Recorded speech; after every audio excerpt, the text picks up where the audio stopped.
One time plastic ব্যবহার নিষিদ্ধ হলেও এক্ষেত্রে আইন প্রয়োগে ব্যর্থ সরকার। বহুবার এই বিষয়ে রাজ্য সরকারের দৃষ্টি আকর্ষণ করা হলেও বিষয়টিকে গুরুত্ব দিচ্ছে না সরকার। বিশ্ব পরিবেশ দিবস উপলক্ষে আয়োজিত কর্মসূচিতে এই অভিযোগ করে কংগ্রেস।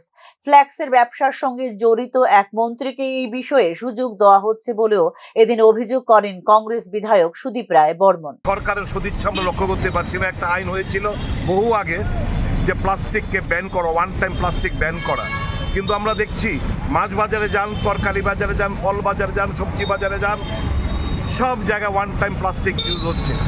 বারংবার সরকারের কাছে আমরা বলছি ফ্ল্যাক্স ব্যবহার করবে না, এটা নন বায়োডিগ্রেডেবল সাবস্টেন্স।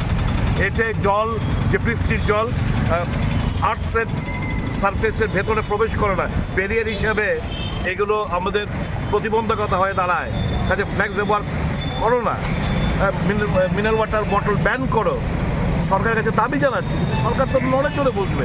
এখন সরকার যদি মনে করে যে না, একজন মিনিস্টার এই ফ্ল্যাক্সের প্রিন্টিংয়ের ব্যবসায় জড়িত, তার স্বার্থটাকে বড় করে দেখতে হবে, তাকে অর্থ রোজগার করার সুযোগ করে দিতে হবে, তাহলে তো আমাদের কিছু বলার নেই।